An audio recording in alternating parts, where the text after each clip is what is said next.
Bahasa adalah kemampuan yang dimiliki manusia untuk berkomunikasi dengan manusia lainnya, menggunakan tandanya, misalnya kata dan gerak. Kajian ilmiah bahasa disebut ilmu linguistik. Tata bahasa. Tata bahasa dapat dibagi menjadi dua, yaitu tradisional dan struktural. Tata bahasa tradisional yaitu bahasa yang mencontoh warisan tata bahasa negara barat dan mewarisi hampir semua kaidah gramatikal dari tata bahasa Yunani Latin. Tata bahasa Indonesia termasuk ke dalam tata bahasa tradisional. Tata bahasa struktural yaitu bahasa yang berasal dari hasil penyelidikan bahasa-bahasa tersendiri dan terlepas dari semua macam prasangka yang bisa muncul. Fungsi bahasa. Fungsi utama bahasa adalah sebagai alat berinteraksi dengan manusia, alat untuk berpikir, serta menyalurkan arti kepercayaan di masyarakat. Fungsi umum bahasa adalah sebagai alat komunikasi sosial. Bahasa merupakan alat utama untuk berkomunikasi dalam kehidupan manusia, baik secara individu maupun kolektif sosial. Fungsi bahasa dalam kehidupan sosial kegunaan yang paling mendasar dari bahasa adalah untuk menyampaikan pikiran, alat untuk berinteraksi, alat untuk menyampaikan gagasan, pikiran, perasaan maupun konsep. Fungsi bahasa. Bahasa memiliki fungsi-fungsi yang berguna dan terdapat 6 fungsi, yaitu fungsi personal. Bahasa berfungsi sebagai personal jika dilihat dari sudut penuturnya. Maksudnya adalah penutur menyatakan sikap terhadap apa yang dikatakannya.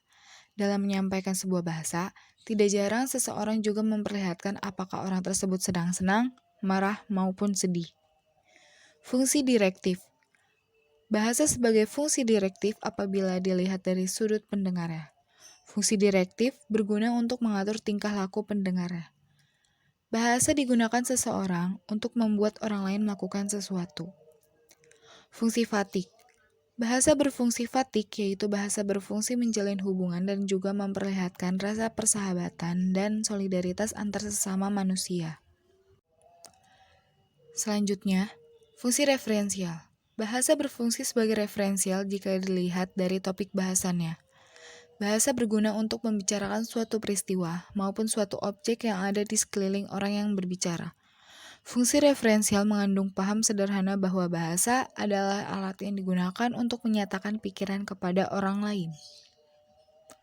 Fungsi metalinguistik. Bahasa berfungsi sebagai metalinguistik jika dilihat dari segi kode yang didapat digunakan. Bahasa sebagai metalinguistik adalah bahasa yang digunakan untuk membicarakan bahasa tersebut. Yang terakhir, fungsi imajinatif. Bahasa berfungsi sebagai imajinatif jika dilihat dari segi amanatnya. Bahasa merupakan alat untuk menyampaikan gagasan, pikiran, dan juga perasaan, baik merupakan kenyataan maupun yang merupakan imajinasi atau khayalan saja. Struktur bahasa, suatu sistem dari komunikasi simbolik. Bahasa secara tradisional terdiri dari 3 bagian, yaitu isyarat, makna, dan suatu kons, menghubungkan isyarat dengan makna.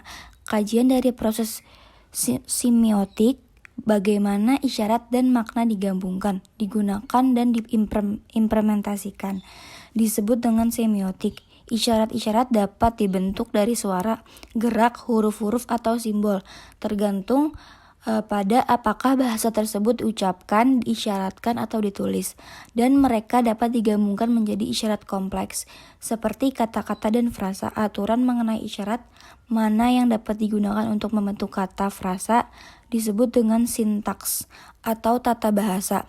Makna yang terhubung pada syarat-syarat tertentu, morfem, kata, frasa, dan teks tersebut semantik.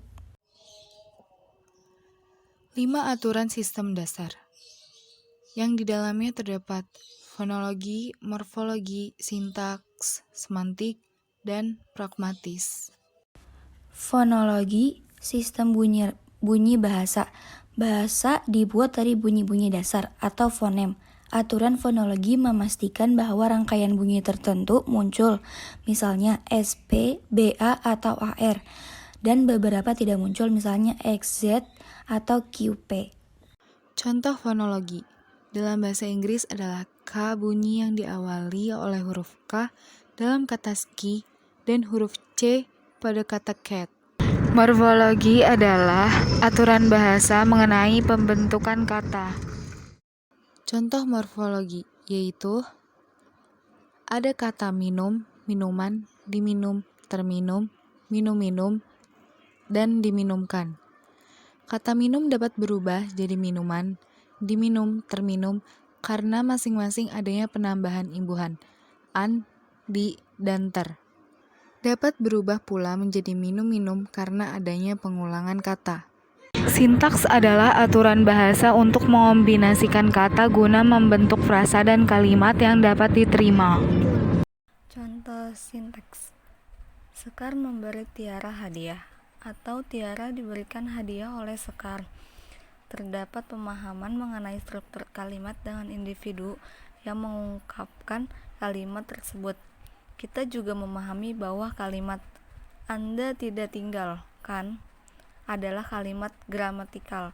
Anda tidak tinggal, bukan, adalah kalimat yang rancu. Semantik, arti kata-kata dan kalimat dalam bahasa tertentu. Contoh semantik, gadis dan wanita memiliki ciri semantik yang sama. Keduanya menunjukkan manusia berjenis kelamin perempuan, namun keduanya berbeda secara semantik terkait dengan usia. Pragmatis, karakter yang digunakan dari bahasa dan kemampuan bahasa untuk mengonsumsikan lebih banyak makna dibandingkan yang disampaikan. Contoh pragmatis, Ramona sedang berjalan-jalan di Madrid. Kemudian Ramona dapat mendekati seseorang dan cukup bertanya, autobus, dalam bahasa Spanyol untuk bus, berdasarkan nada suara dan mungkin ekspresi putus asa di wajahnya. Orang tersebut akan memahami bahwa Anda mencari tempat penghentian bis. Kesimpulan, bahasa adalah sistem simbol bunyi yang bermakna dan berartikulasi yang bersifat arbitrer dan konvensional, yang dipakai sebagai alat berkomunikasi oleh sekelompok manusia untuk melahirkan perasaan dan pikiran. Selain terdapat macam dan ragam, bahasa juga bisa sebagai bahasa negara atau bahasa nasional.